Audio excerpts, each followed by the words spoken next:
Hello everybody and welcome to episode 4 of the Godless Smegcast with me, yours truly, Godless Smeghead. Thanks very much for tuning in.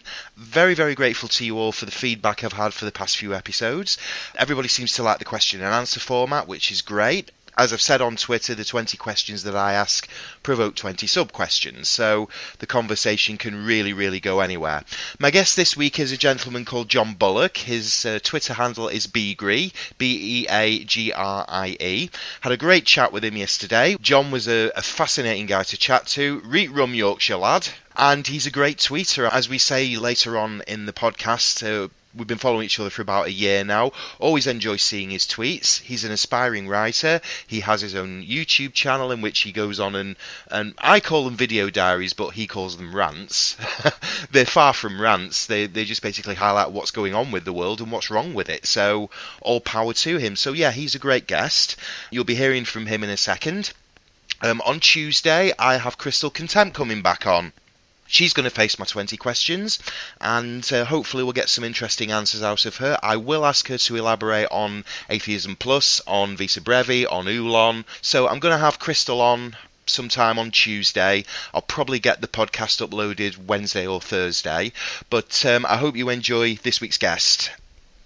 I'm going to be having his friend Zoe Jen on as well very soon, either with him on the podcast or I'll have her on her own, because not only is she an atheist, she's also a big Red Dwarf fan. I'm going to try and keep this pretty diverse. I mean, the last couple of guests that I've had have answered Red Dwarf questions. I'm going to have a couple of atheists on in the future.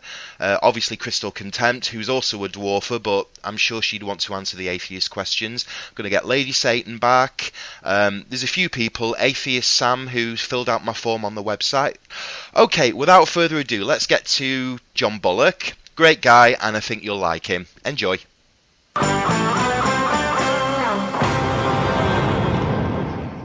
Hi, John. Hello. How are you doing? Not bad, yourself? Good, yeah, not so bad. Thanks for coming on the Smegcast. Not a problem. Have you been listening to the other podcasts? I have indeed. All right. Which was your favourite episode so far? Probably the last one, actually. I like the question format. The last one with Neil, yeah. I thought I'd introduce the question format because, the 20 questions may breed 20 sub-questions. So, the chat keeps flowing.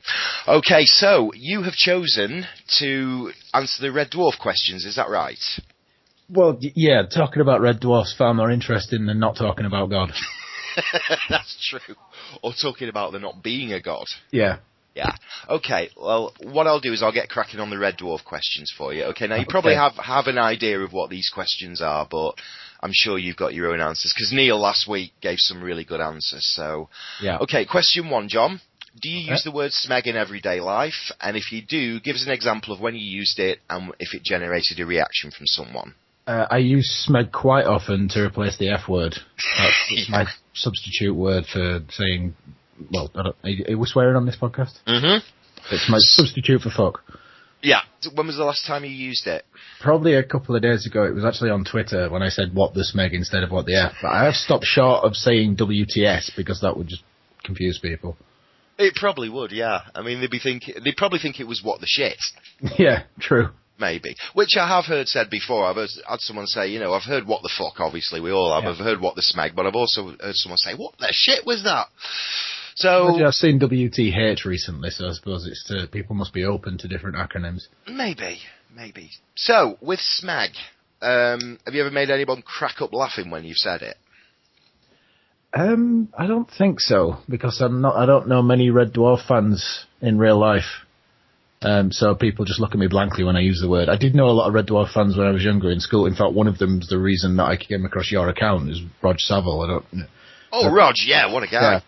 So it's like people like that, they would get the joke, obviously, but they're all school people. Not really. Yeah. I don't see them that much these days. Yeah. No, I like Rog. Rog actually, contrary to popular belief, I've been credited with this, but I'm quite happy to tell the truth on this. Rog was the founder of Team Smeg.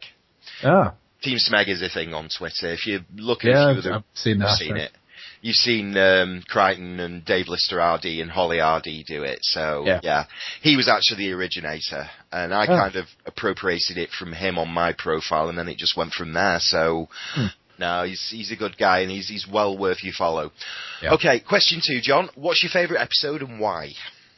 My favourite episode is, I can't remember the exact name, it's the one where they get caught with the despair squid and they all wake up in a video game. Back to Reality. That's the one, yeah. The reason it's my favourite episode is I just like the alternate characters. The fact that Lister's and the cat are just everything that they hate about themselves. Oh, yeah. Dwayne Dibley. Dwayne Dibley. Yeah. But yeah, it was just. I mean, another reason is that most people, when they pick a favourite episode, they go for something from season 6. Yeah. We had a VHS that we'd recorded season 6 on, so that was the only repeated access I had to season 6. So I just saw them over and over again, and I got a bit fatigued on that season. Yeah. Whereas I think was it season 5 or Series 4? 5. Yeah, Series 5. Back to I think I saw once in the first 20 years of my life. Mm. So. I also love Back to Reality. I mean, Dwayne Dibley's introduction. What the hell happened to my teeth? Yeah. Absolutely brilliant. But it's not my favourite one from Series 5. My favourite one's Quarantine. What did you think in Series 5 of Hollow Ship? Do you remember Hollow Ship? Is that the one where they took Rimmer away? Yes. Unmemorable, I guess, because I can't think of anything other than the quote that I liked. So it can't have impacted me that much, otherwise I'd have remembered more about it. You see, that's one of the episodes to me that highlights not just a great comedian and comedy actor Chris Barry is, but what a great actor he is. More so than being in a dress with a sock puppet. Precisely, yeah. And, I mean, he not only plays the Git version of Rimmer, he plays the intellectual version of Rimmer. Yeah. And certainly, as you say, in episodes, Series 6, Ace Rimmer comes back, in Hot Polymorph 2. A clipper. I'll So, be back for Christmas. I'll be back for Christmas, yes. That was funny. See, Series 7, that was. Is that what it was? Yeah, Series 7, Stoke Me a Clipper. 7's another one I've not seen much of. 7, I'm not a huge fan of. I love Tika Saride because I'm very, very interested in the JFK assassination, so yeah, that was one of the ones that got me on Series 7. Series 8 was okay. There's one I did actually really like Series 8. You did? Yeah.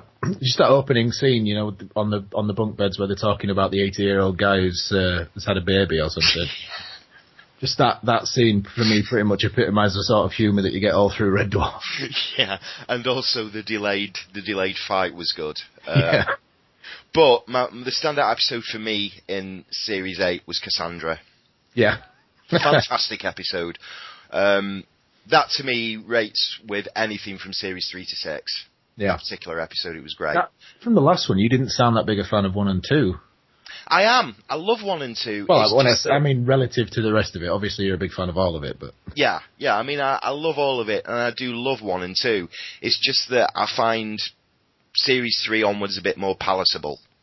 All right. There's nothing wrong with the quality of the comedy in Series 1 and 2. I love... They make me laugh. But I just find it kind of hard to watch because of the greys, and there's no Crichton, and... I don't know. Crichton, when he did turn up, was a bit jarring because it wasn't Robert Llewellyn, was it? I can't remember at all. I just remember him looking completely wrong. Because I saw 2... Very plastic, 2 yeah. After... I think I started with 4, because I was quite young when it happened. Yeah. So I didn't see 1 and 2 until after I was well used to all the cast. Yeah. No, for me, Red Dwarf came into itself properly from Queeg onwards. I did love Queeg. Queeg is a great episode. Yeah. And also Parallel Universe, which was the next one after that, because that, of course, started with Tongue Tied. Which I'm actually thinking about using. Sang that for a week. It's a catchy song, even though it's a joke one. It's a great song. A noggy noodle. Yeah. Right, okay, question 3, John. Yep. What, in your opinion, and this is going back to what you were saying before, is the funniest line or funniest moment in Red Dwarf? Well, I think it's from the Hollow Ship episode. It's Cat and Lister talking to each other, and I think Lister says they've taken Rimmer, and Cat says, well, quick, let's get out of here. Let's get out of here before they bring him back. Yeah. That's fantastic. And I think something similar says something similar in Rimmerworld. Yeah, I'm also quite a big fan of the brown alert bulb. What is it, sorry? We need to go down to blue alert. It does mean changing the bulb. Changing the bulb, yeah. But I think everybody's a fan of that one, though. Yeah, it's probably... I remember seeing Do you remember the Red Dwarf night in 1998? Did you I see did. it? That was also on VHS for a while. Yeah. Do you remember the Daleks ident? Yeah. And the Daleks were talking about how naff Red Dwarf was, and then one of them said, well, the light bulb line was pretty good. Yeah. Yeah, never forget Red Dwarf night. It was brilliant. And I was actually really shocked. I don't know about you.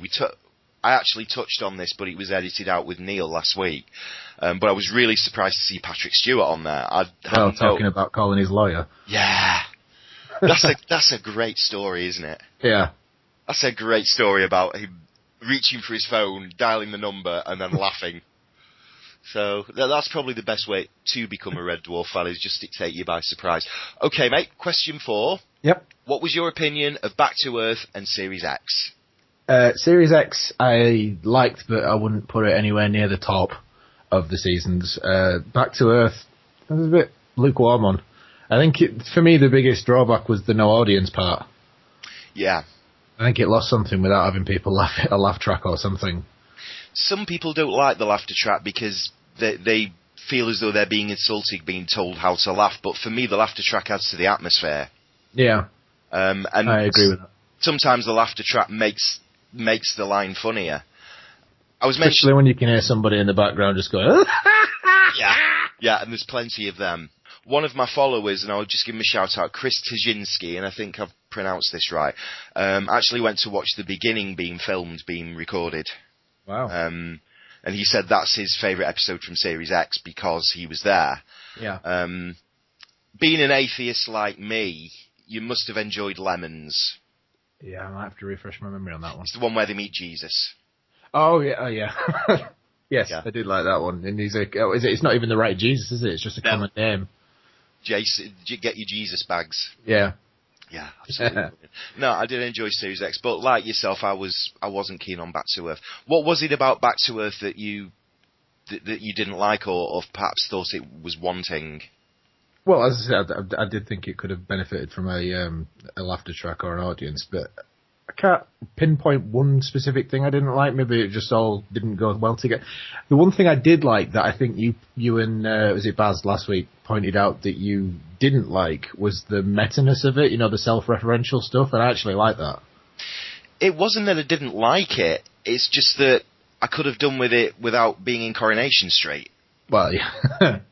I did like the, I couldn't tell you the actor's name because I'm not a soap fan, but the guy who's actually in Coronation Street. Steve Gregson, the guy who plays, Simon Gregson, the guy who plays Steve McDonald. I'll tell you word for it. Yeah. But where they made a joke about him drinking. Where he says, have you had a drink? Well, yeah, but that's not the point. I do like it when actors poke fun at themselves. Yeah, he said something about he's got to check himself into the Priory again or something. Yeah. And to me, in Back to Earth, it was kind of uncomfortable watching them getting up to the laddish stuff that they were doing, but for some reason in Series X, I was a bit more comfortable with it.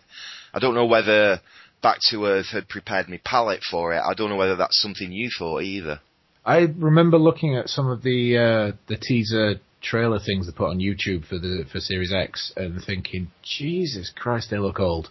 Yeah. But when I actually watched the season, it didn't really cross my mind, so I don't know if I just got used to it from watching the episodes, whereas that was just a 30-second bite out of it. Crossing my mind in Back to Earth, though. I mean, to me, the only two people who really hadn't changed that much were Danny John Jules and Robert Llewellyn. Obviously, Robert was under the mask, so you couldn't tell, but Danny John Jules just hasn't aged one day. I thought he did look old I did remember thinking he looked old when I was watching the 30-second bit, but then obviously, like I say, I didn't really think about it. It never crossed my mind watching the actual season, but Rimmer's been looking older than the rest of the cast for a good 20 years now, though. Oh, I love Chris Barry. I think he's a great actor. I was disappointed because for a while it seemed like he was going on to far bigger things, with the Tomb Raider films and all that. Yeah. That just doesn't seem to have gone anywhere now. And he was one of the best things about that Tomb Raider film. He just provided great comic relief. Anyway, right, question 5, John. Norman Lovett or Hattie Hayridge as Holly, and why? Norman Lovett, just because I never thought Hattie Hayridge's character was as funny. And I can't pinpoint what it is about them, but and it's not this is my Holly because this was the Holly that I grew up with sort of thing. Yeah. Because Hattie Hayridge was my first Holly. When I started watching it, she was the Holly that was on the screen. Yeah. But when I eventually got to see the first 2 seasons, I thought, this is so much funnier. to tie in with what Baz was saying last week, I think it probably is some of the stuff about his reading the Galaxy for Dummies or whatever book it is that he reads. Junior Encyclopedia of Space. That's it, yeah. And all those sort of remarks, whereas Hattie just seemed a bit ditzy. Yeah, but Hattie did have a... Oh, she was good. I mean, like, this is a relative thing. I'm not saying that she wasn't funny. It was just if I had to pick one, it's definitely him. But Hattie also did something that Norman never got to do, and that was actually play an intelligent Holly, even if it was just for a few minutes in White Hole in Series 4. Is that the one where she had a very limited lifespan? Yes, yeah. She had 3.41 minutes, and, it was the toaster that told her, the talkie toaster. Oh, that's now... Toast? Yeah, how about a muffin? So you're a waffle man. I can't look at a waffle now without thinking of talkie toaster. Or a toaster, for that matter. Or a toaster, yeah. But I tend to do my waffles in the oven, I don't toast them. They're nicer. Okay, right, that's the Red Dwarf stuff with. Thanks for that, John. So, so you're an atheist like me. Yep. I sent you over, I don't know if you saw it on Twitter, just before we got on the call. I sent you over a picture. Have you looked at it? The Dawkins scale, I'm familiar with it. Where are you on that? I would say 6, but it's outwardly 7. Like, if anyone asks me, it's 7.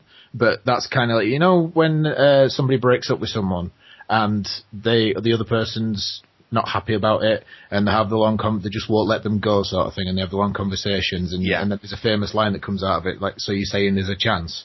Yeah. I outwardly say 7, there is no God, so that the Christians don't think that I'm convertible, or the Muslims, or any religion for that matter. But yeah, I feel like it's a bit narrow-minded to say that there is absolutely no God, given how little we know about our universe. But yeah, I seriously doubt it. I know exactly what you mean. I used to be a 1. I'm now 6.9. For the purposes of the actual diagram, I'd put myself at a 6, but I think myself as 6.9. Yeah. I know that Hitch was a 7.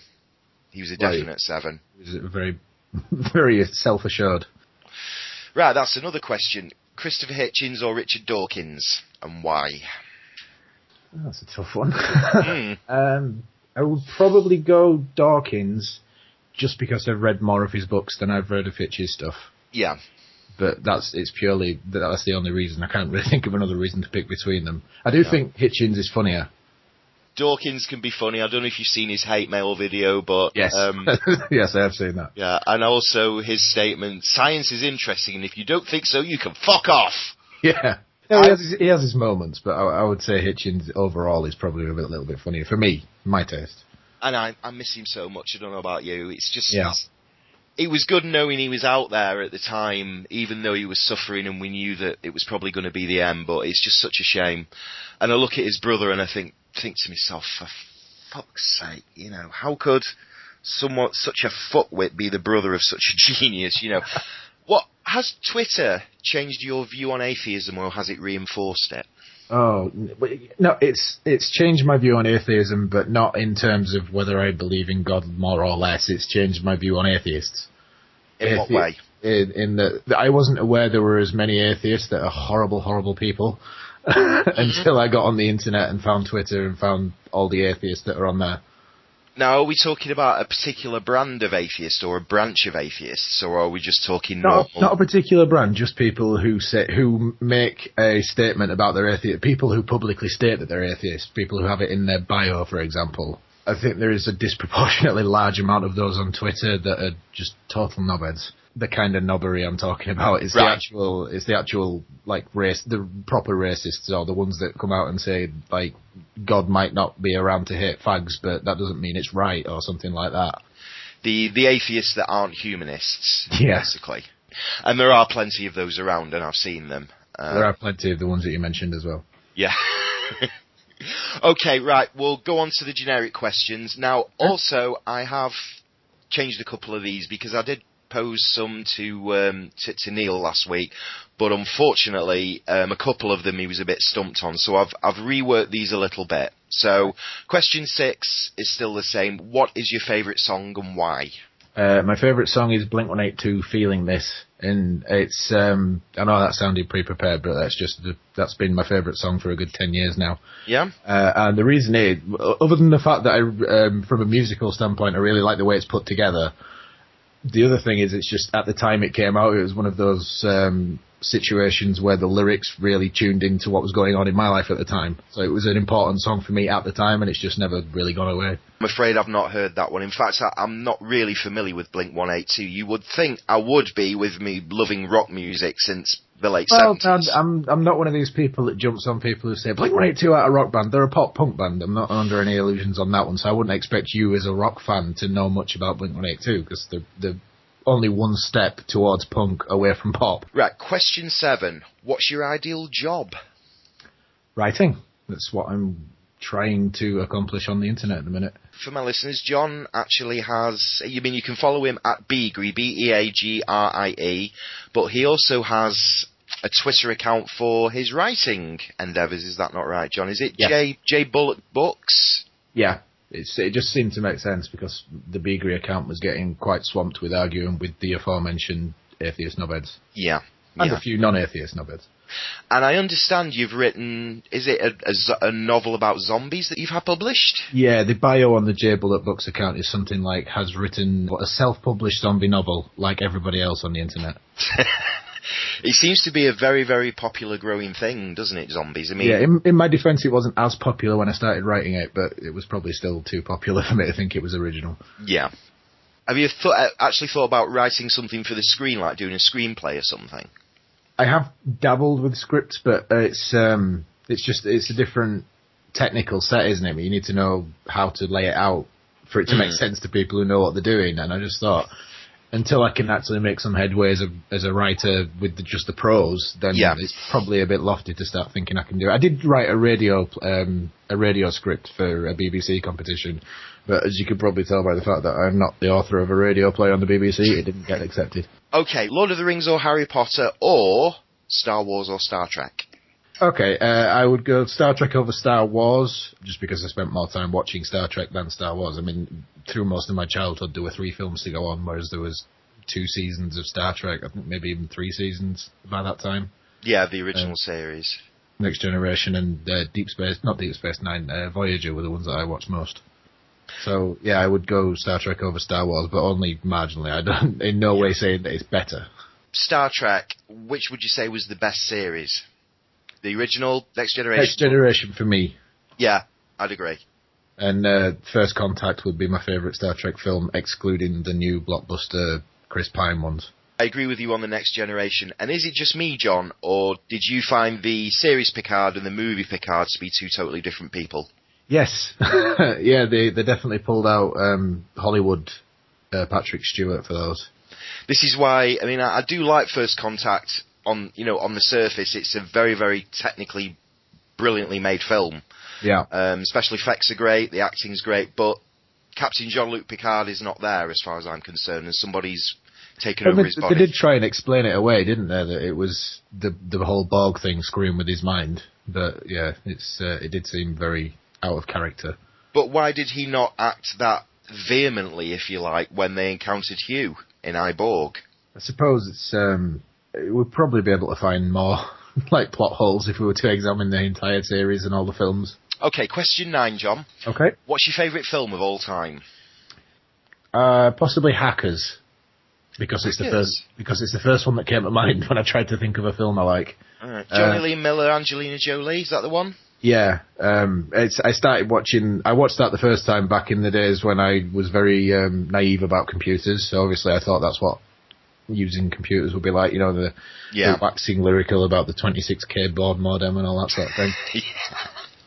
But I did really love the film, even when I learnt more, even when I became more enlightened about how computers work and how hackings worked, I still liked the film. So yeah, maybe more recent, Cloud Atlas. I was very, very keen on Cloud Atlas. Okay, question 10. What is your most prized possession? See, but I wouldn't be able to say one thing. I've got a signed Terry Pratchett book that I'm quite proud of. Which one? Snuff. But possibly, I'd say my computer, just because of how much purpose it serves. Yeah, it's basically everything. I can't class my fiancée or my child as a possession, can I? No. Often. Question 11, mate. You're going to love this one. What's your favourite swear word and why?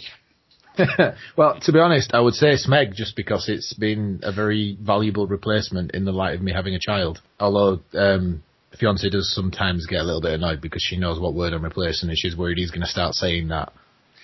Yeah, it could be a bit awkward at school if you told his teachers. Yeah. I touched on this with Neil again last week. We talked about this, and I didn't know you had.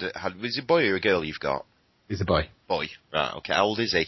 He's knocking on 4. He's 4 in April, I think. Right. Be careful what you say about him around him for the next few years, mate. It's not really a swear word. The word I use probably most is pillock, but it's not exactly it's a very timid swear word. See, I got brought up with a very profane father, so So swearing seems to leave my mouth before I really have any idea what I'm saying, and obviously with me having a child, I've been trying to curtail that for the last 5 or 6 years. Yeah. So I try not to swear at all, but usually when they do escape, it's just your run-of-the-mill fuck shit, that sort of thing. Yeah. But yeah, the word I intentionally use most would be pillock when describing these people, because I don't want to say anything that will give them ammo to say that I'm being unreasonable or anything. And Americans don't do the word pillock. No. So we could do with introducing the word pillock. I've introduced it to quite a few Americans over the last few months.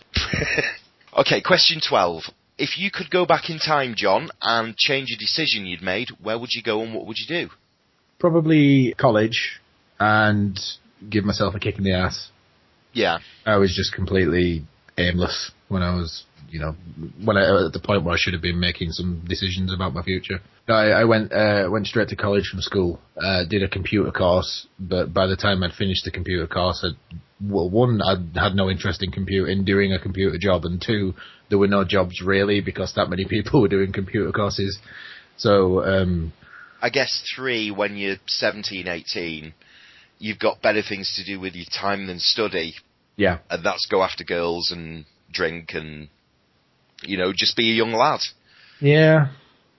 Suppose that's a factor as well, isn't it? It's a big factor, but I'd still rather I didn't. Or at least not as much. Right, okay, I didn't get a chance to ask these next 2 questions last week because I was so wrapped up in the conversation with Neil that I totally missed them out. So question 13, what's the funniest joke you ever heard? Did you hear about the magic tractor? No, I didn't. It went up the road and turned into a field. It's obviously not the funniest joke I've ever heard, but it's just like it's in reaction because I wasn't expecting it at the time. It's one of them sort of like you get a few split seconds of blank face and then you click what's been said. Yeah. So yeah, that's the first joke that comes to mind whenever anyone says something like "tell us a joke" or out like that. 14. What fictional scientific discovery would you like to see become reality in your lifetime?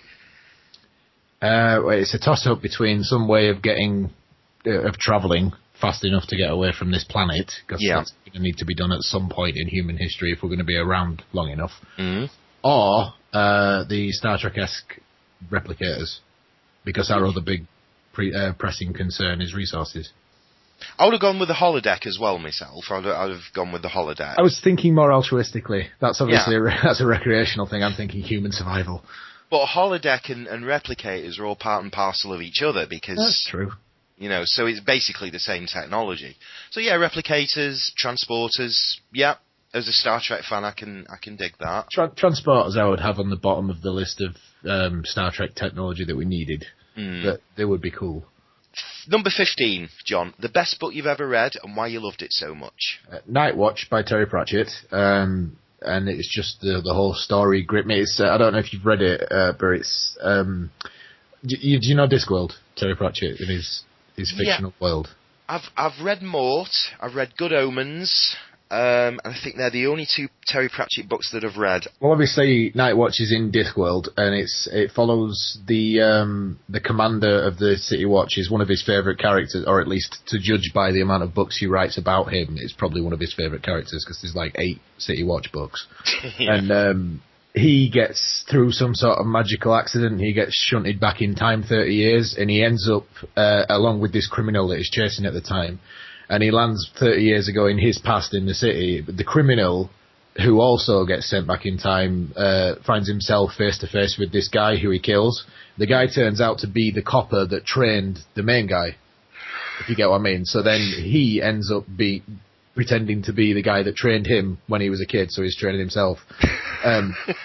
But the thing that I like about the book most is that if you take away the beginning bit where he gets shunted back in time, and you take away the end bit where he obviously gets sent back forward in time, it really could be a book set in like London or Paris or something. It's the backdrop of it is the city's in the middle of a rebellion, or there's a rebellion about to happen, and that's the whole thing that's going on. And the book really could have just been set at any point in real history rather than fictional Discworld history.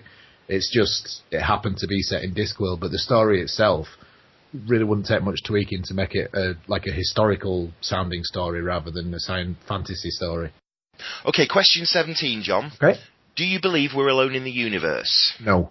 You don't? Okay. Statistically, it's just, I don't see how it's possible. Yeah. I said the same thing to Neil last week. Neil wants to see the proof. As we all do as atheists, we want to see proof as atheists, but...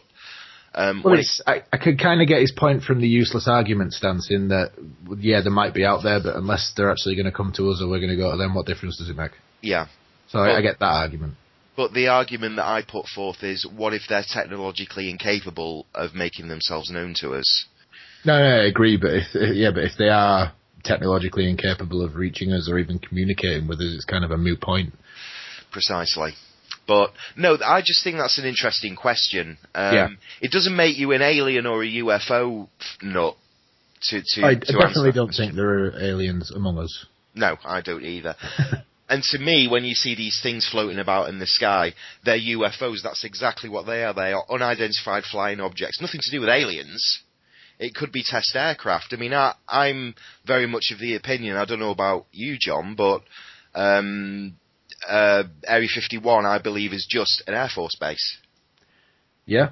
Well, I mean, the thing that I said to one person who was actually in real life, one person trying to convince me that aliens are among us because of some story about a UFO, was, it's not a UFO, it's a UFOE. This is what do you mean? This is a UFOY, unidentified flying object yet. Right, question 18, John. What things make you smile? Good stories.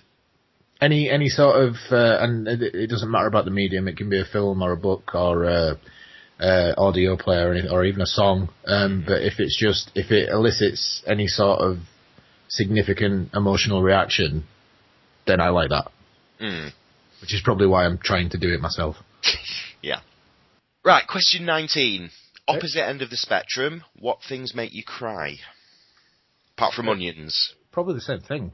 Like it's a strong emotional reaction from something like a film or whatever. But other than that, if you're on about what I have actually cried about, the last thing would have been my grandmother's funeral. Yeah.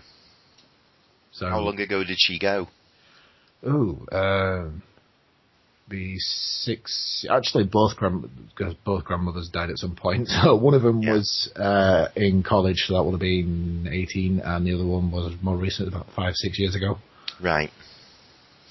So obviously those things affect you. When you lose family, when you lose friends, they affect you. When was the last time you actually cried at a movie, and what movie was it? Or a book? Can't remember. It's going to be somewhat when I was a lot younger, because I would have remembered more recently. But do you know what it'll be? It will be something silly like an episode of Dawson's Creek during I had one of those like movie style relationships when I was in school. Like we were the couple that were together all through high school. Yeah. So everybody knew us just by virtue of the fact that we were a couple. Yeah. We were the couple sort of thing. And it ended obviously not very nicely towards the end of school. So I was a teenager who'd just got broken up with, and I was spent a lot of time sat in my bedroom watching episodes of Dawson's Creek. So I would imagine it will have been that. Yeah, maybe Dawson's Creek. Okay, last question for you, John. Right. Question 20. What would you have as your epitaph on your gravestone? I would be happy with something like Loving Father. As cheesy as it sounds. No, this is not cheesy. If you're a loving father, you should tell the world you're a loving father. Oh, no, I'm a horrible father. I just want the world to think I'm a loving father. Loving father. So you're not going to go like me, better dead than Smeg? Nothing silly, just... Well, I kind of feel like there be enough stupid stuff about me on the internet, even if I'm remaining obscure for the rest of my life. Future people will have better search engines, so if anybody wanted to find anything about me, they'd probably be able to find something silly. I don't think my gravestone needs to be silly as well. Has it occurred to you that Twitter is your epitaph, really? It's your statement on life, because, give you an example, I've just passed 31k tweets. Yeah. Anyone who wants to know anything about me over the past 3 or 4 years can just look at that. Yeah.